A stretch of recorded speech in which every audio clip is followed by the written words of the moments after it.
Hello Internet, Seth Skorkowski, and today we'll be exploring the Blade Runner the role-playing game adventure, Electric Dreams.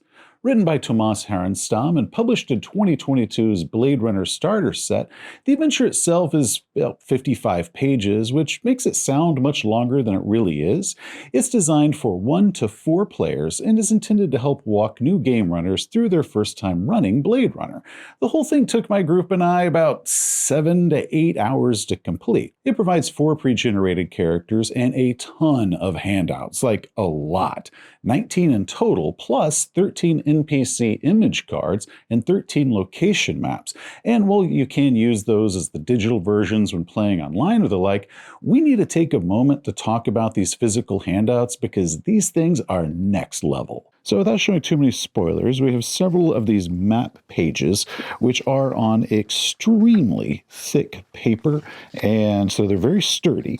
And then we get the large fold-out map of Los Angeles. Once again, this is extremely thick, and it becomes a very large map that we can lay out for our players. And a couple of the maps are these larger kind of double pane ones. Then we have some nice pictures that we get to show of various things around in the crimes. And this is a newspaper that we give them. Now, it's actually on a newspaper paper. It's a little bit thicker than real newspaper, so it's a little bit sturdier, but it actually feels just like a newspaper. And then we have several of the different handouts. These are magazine covers, several photographs, and pamphlets, and different pieces of paper that we can find, as well as postcards and that sort of thing. This is very, very nice. We get these cards for all of our people that we may encounter, all of our NPCs. So we get a lot of these that we get to hand to our players and show them with who they are and a little bit, just their names about them.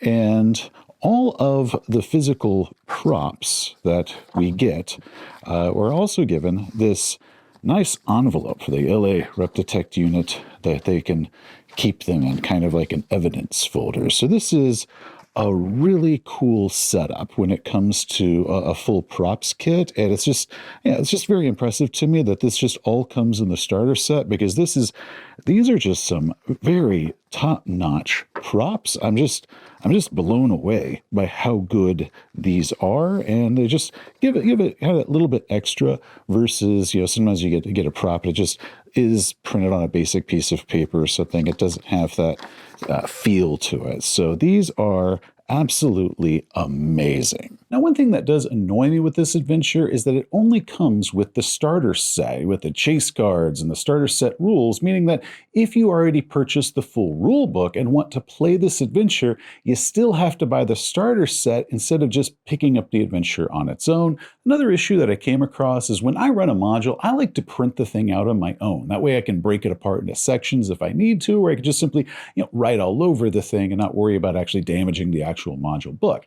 However, Blade Runner adventures are done with these very dark backgrounds, which is absolute murder if you're wanting to print this thing out on your own. There is no printer-friendly version of the PDF, so I opted to run this directly out of the game book, and I tried to be careful. I'm not the type that abuses books or even writes in them, but even trying to be careful with this thing, the binding came off of this about halfway through the game.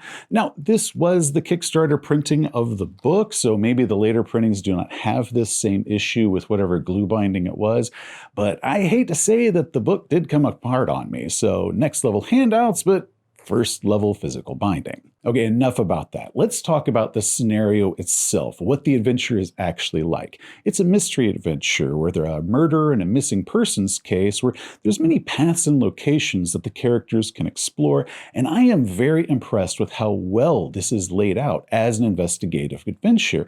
And being Blade Runner, the adventure also features, a good moral dilemma and an underlying theme and the going over the value and the dangers of memory. So That's what we're going to talk about: my praises, my criticisms, and my suggestions as a game runner who has successfully run this adventure. And I'm Jack the Replicant Player Character. I'm here to give it to you from a player's side of things, as I get to investigate my own worst memories and how they're not even real, and find out just why in the hell anyone would give me the embarrassing memory of dropping a shotgun in a 1920s luxury liner. Only like 9 superfans are even going to get that obscure joke, right? Probably should have written me a better one. But before we go any further, I must warn you that there will be spoilers. So any players in the audience, please stop here. Listen your game masters this way to learn how to run this adventure for you. But if you keep going and you spoil yourself, you'll be sent for recalibration. Okay, game runners, let's get this thing started. The adventure is designed for the 4 pre-generated characters that it comes with, and if you have less than 4 players, it recommends that Novak is who you start with, and then Finna, and then Percival and Baker. Now, if you want to make your own characters for this adventure, which is what we did, you'll still need the Blade Runner full core rulebook, as character creation rules do not appear in the starter set. In fact, I think they're pretty much the main rules that are not in the starter set that you can find in the core rulebook. That's really the big difference between the two. Either way, it advises against playing with more than 4 player characters total. Now, one complaint that I have with these pre-generated characters is, while very pretty, they are also toner eating dark. So I made some printer-friendly versions of these, so there's a link down in the video description below if anybody out there would like one.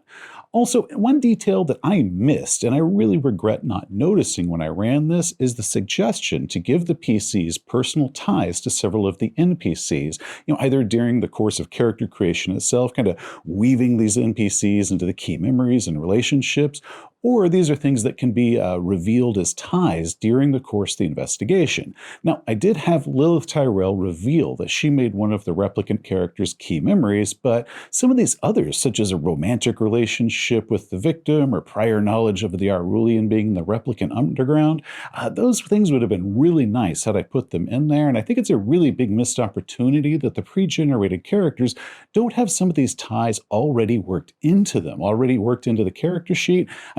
They were made for the adventure after all, so including some of those ties in the character's background would have been pretty easy for them just to automatically do. The adventure opens with a little scene where a rookie character is given orders to retrieve the veteran inspector character. We then cut to the inspector, who's on leave and eating at a tiny noodle bar on a rainy night, reading a newspaper, and then one of the other characters' spinner cars arrives, brings them back to the station for the case, and arriving they find all the other PCs already waiting for them in the chief's office. Okay, so clearly this is meant to mimic the opening scene of the movie where this exact same thing happens to Harrison Ford. I get it, we're playing Blade Runner after all, and we want it to feel like we're in a Blade Runner movie, but this is a beat-for-beat recreation of that, and it just feels so forced. I don't like it myself. Now, Game Masters, you can either start with all of the player characters individually, and then you have the most rookie one arrive and bring them to the chief's office, right? So that way, each character, you ask them, what it is they're doing on their day off, and you kind of find out a little snapshot of these characters' lives, maybe just like kind of a little bit introduction of what it is they do in their free time, and then all of a sudden, it's raining, and this guy shows up and brings them to the chief's office. So we get that little bit of role play, and it's not just a forced recreation of the opening scene. And I just feel that that makes it a lot more personal and less like we're just trying to recreate and go through the motions of a story that all of us are clearly familiar with because we're playing the Blade Runner role-playing game. Whatever it is you decide to do, the key thing is to give the player characters the newspaper, either in their introduction scene or once they arrive at Chief Holden's office. Now, this newspaper is super duper cool. It looks great, and most of the stuff that's on here will appear inside the adventure itself, including one big clue that can be found on it. Now, the case is that last night, a pair of N9 replicant Blade Runners were at a club called the Snake Pit, investigating some suspected Nexus 8 activity. A shooting occurred there, the Blade Runner Sandor was killed, and his partner Leah is now missing. The player characters are tasked with figuring out what happened and locating this missing officer. Now, if someone is out there and they're kidnapping and killing Nexus 9s, this needs to be stopped.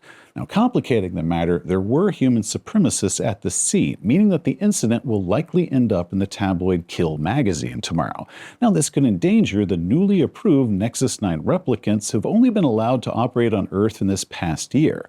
Now, because this might endanger the bottom line of the Wallace Corporation who's making the N9s, the Wallace Corporation is watching this case very, very closely. In fact, their PR representative Quell has requested that they visit her at the Wallace corporate office to offer some information to them on Leah, and also so she can get some updates as far as what's going on. And then, of course, the chief yells at them to get out of his office, I assume, because that's what chiefs do in every single movie I've ever seen over the course of my life. Oh, you got it, boss. No problem at all. We will bring back our missing Blade Runner alive or dead. Preferably alive. Unless, of course, she resists us. The adventure then just lets them go anywhere that they want. If they're new to investigative games or just kind of stuck not knowing what it is they're supposed to do, Holden can point out a couple of their options, which there are quite a bit of options that they have. The adventure offers us a flowchart showing us the various paths that the player characters might take, where clues can open up and lead to new locations, and then we also have countdown events that can push the story and the locations forward if the player characters are not moving fast enough.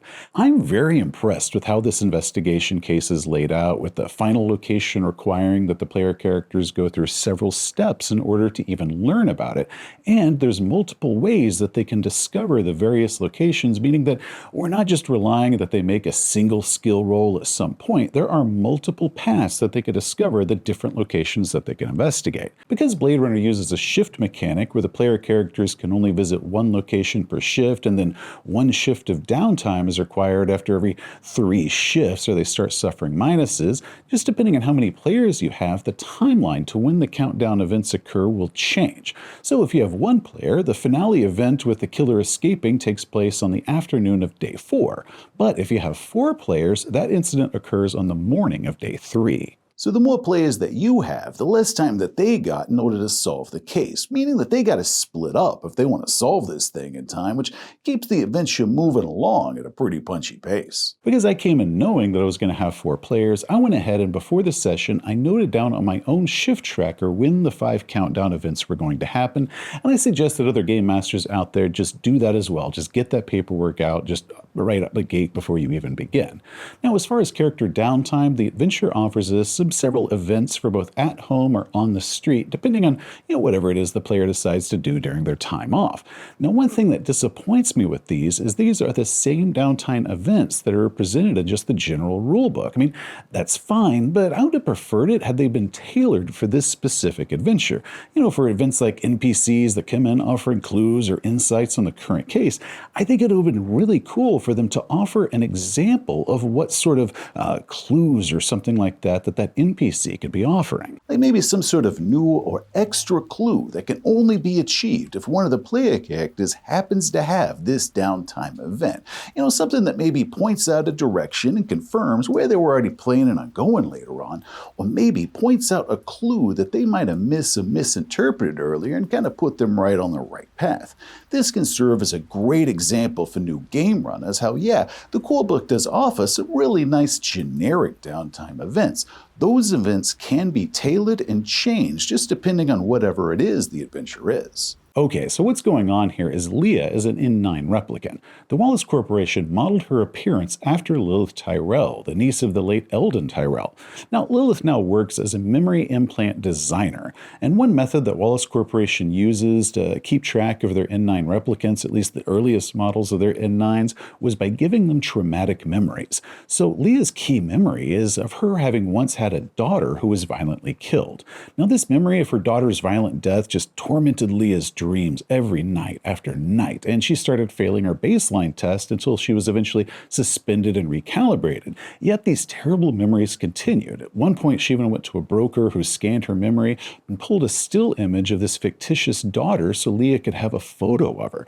Now, she began drinking and using drugs and spending her nights at clubs and bars, and there she met members of the replicant underground.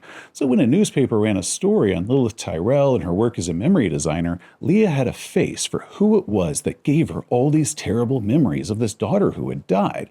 So that night when her and her partner were sent to the Snake Pit Club and the human supremacists started making trouble for the replicant employees there, Styles, one of the rogue N8 replicants that she had befriended, he was ID'd. And when her partner drew his pistol to fire upon this rogue replicant, Leah made her choice and shot her partner point blank. So fleeing the scene, she made it to one of the replicant underground safe houses, and soon she's going to be smuggled by shuttle that's carrying some different rogue replicants off-world. But before she leaves Earth forever, Leah intends to murder Lilith Tyrell for giving her nightmares about this daughter that she never had. Meanwhile, Quill from the Wallace Corporation is keeping a very close eye on this situation. She can't allow any word to get out about N9 replicants going rogue, so she intends to stop anyone from exposing this corporation to a PR nightmare. So she has a Wallace Corp hit squad ready to deploy to silence and sweep up any loose ends under the rug, meaning that not just Leah, but the player characters might get targeted because they know too much. Okay, so I am not going to walk you through this step-by-step of every portion of this adventure. There are, once again, a lot of locations and different paths that the player characters might take and visit, and different ways they can discover the information to capture Leah. The investigation can get pretty dang complicated, but there are a few things that I do want to mention about it. When visiting Leah's apartment, the Snake Pit crime scene, and eventually the safe house, the player characters can discover several clues. Now, while we can certainly make a skill check roll here for this one, the adventure offers us some really nice pictures of these locations, and all the clues are hidden in these pictures. So before calling for any rolls, game masters should give their players these pictures and let the players look them over, and they can ask about anything specific that they see, something that might stand out. Such as in the safe house, they might say, hey, I want to check out these papers that I see on the table over there, and the game master could then give them the clue handouts for what it was that the characters discovered. And then, anything that they didn't find from visually looking over this picture of the crime scene, that is when we can call for a skill roll, and we can just do an observation check just like normal. Now, personally, I think this is a super fun way of letting your players search this location, by the players themselves visibly searching the location and simply relying on game mechanics and rolling dice. Now, the first time that I played Blade Runner and our game master gave us an image to search what the crime scene was, I was absolutely thrilled. My players, however, it was actually about 50-50. You gotta understand that these pictures are super duper detailed with lots of little things in there that you can look for, right? And players, we want to be the one that finds that really hard to spot clue, right? That one that nobody else around the table was able to find. So we're looking deep into this thing. We're searching the shadows for the slightest inconsistency, and we're digging between the couch cushions trying to find stuff that wouldn't even be visible in a picture in the first place.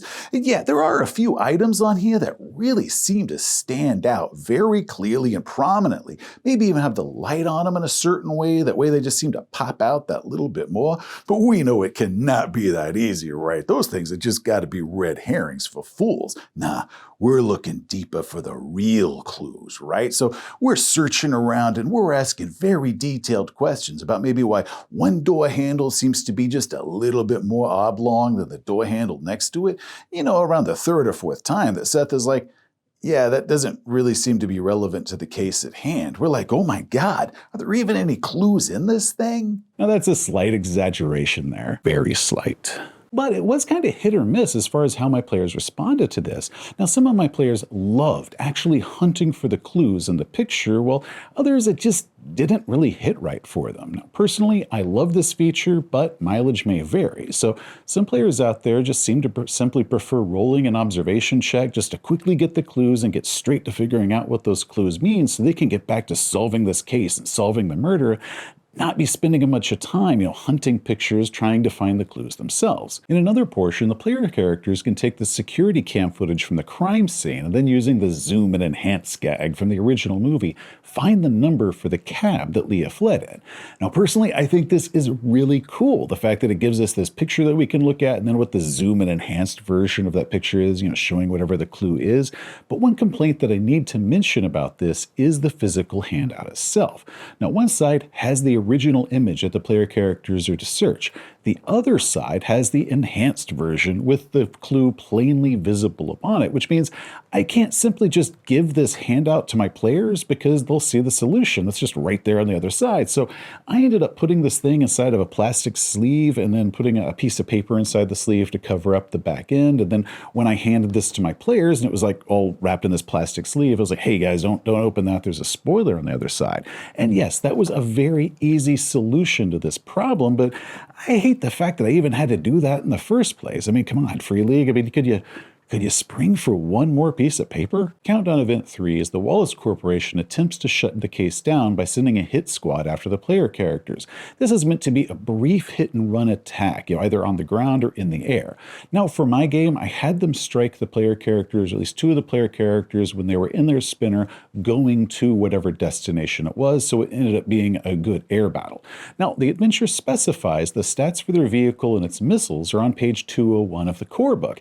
Now, initially, I read this and I got mad because the adventure that comes with the starter set, why is it referencing the core book? And I thought that maybe those rules were not in the starter set, but yes, they are in the starter set. They're on page 79. So yes, those rules are in there, and I do not know why the adventure referenced the page number in the core rule book those stats can be found rather than the page number inside the starter set. Now for my game, the players figured out that Leah intended to escape off-world at the Hollywood sign 2 full shifts before that was supposed to happen, and my players also suspected that she intended to murder Lilith Tyrell before she left. So they set up some watches for those 2 shifts protecting Tyrell at the memory lab with plans to get together and escape to go to the Hollywood sign before she escaped in case, they didn't catch her at the memory lab.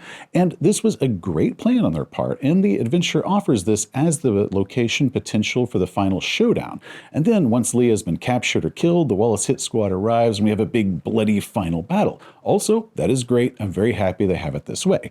The problem is because my players wanted to rest up before the Hollywood sign pickup, they split their protection duty across those 2 shifts with 2 characters at each one, meaning that half the player characters were not present for this finale because they'd essentially solved the case too quickly and they were just basically burning time until the case was done. If I could go back in time and just run this again for my players, I would either move the Hollywood escape scene up 1 shift, give the players' characters a little bit less time to rest up before the big finale, or I would have had an anonymous tip come in saying that Leah had been spotted somewhere near the memory labs, allowing enough time for those 2 other player characters who were not already at the memory labs, if they were off resting, to get there in time for the finale.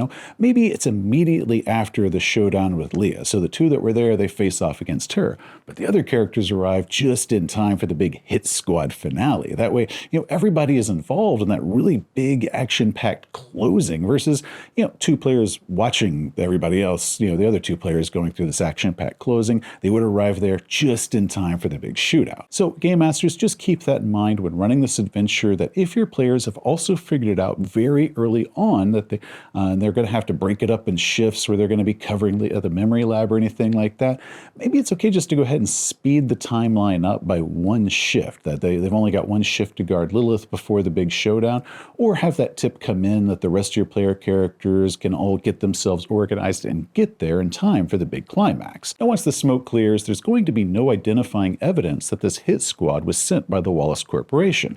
All of them are Nexus 9s with no identifying marks on either them or their equipment, and they've all been specifically conditioned not to give away any information on who sent them. But once they've been eliminated, the case is closed. Wallace Corporation is going to stop any further attacks and really just prepare themselves to get ready to kind of spin any bad press that they receive and, kind of deflect all of that off of themselves. So at that point, the adventure is done. My main complaint here is the Wallace Corp kill squad and the whole conspiracy about them, right? I mean, yeah, it's easy for us to figure out that Wallace Corp send these people here to kill us because who in the hell else could possibly afford to do that? The question, though, is why? Why in the hell is Wallace Corp trying to kill us? Now, of course, after the session is done, the game runner can just announce to all the players around the table, like, hey, this is what was going on, and this is what the motivations were, and all the players can be like, oh, yeah, I guess that makes a lot of sense. However, I think it is a lot more fun if that information is presented inside the game, where the player characters get to learn that stuff as well. So maybe when the whole kill squad arrives, you could have some NPC, maybe one of the replicant refugees that's, at the Hollywood sign and was trying to escape the planet, or maybe even Lilith, right? They're hunkered down, their hands above their heads, they're praying that they don't get shot, and they're like, oh my god, Wallace Corp is going to try to silence everybody because they don't want anyone to know that the N9s could possibly malfunction. And that tells our player characters all they need to know. Now, either way, yeah, it is still the game master announcing to the players exactly what's going on. But that presentation difference of it being inside the game versus outside the game, that makes all the difference in the world. Overall, I really did like this adventure. I think it's a well-layered investigation that offers multiple paths and clues. There is no single roll that the players have to make that could shut the whole thing down if they don't find that critical clue or they don't make this specific roll in time. This is a very well-done mystery adventure.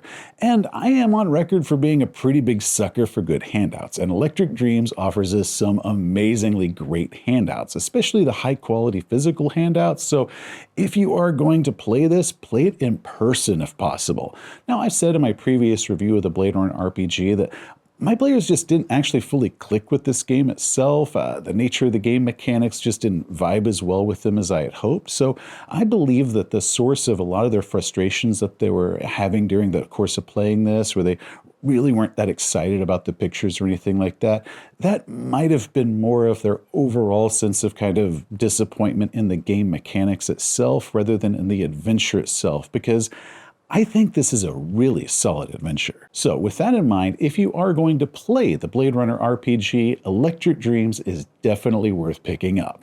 You can find the starter set on DriveThruRPG as a PDF or physical editions and PDFs from Free League, links below. Hey, thanks for watching. If you enjoyed the video, please give it a thumbs up. Want to see some more of our stuff, such as game reviews, RPG philosophy, just hit that subscribe button.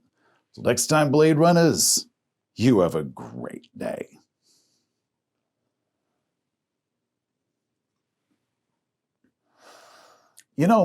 We didn't even turn in the Arulian when we found out that he was leading the replicant underground. I mean, he's a good dude. It's not that I'm not unsympathetic to his cause. However, my silence is not free. Because when I rolled up this character, I rolled that I lived in the crappiest, seediest little apartment in town. Meanwhile, he's got that really fancy safe house, right, with the high ceilings and the chandeliers, and he can't use that as a safe house no more because we know where it is. Which means my living situation just got one hell of an upgrade.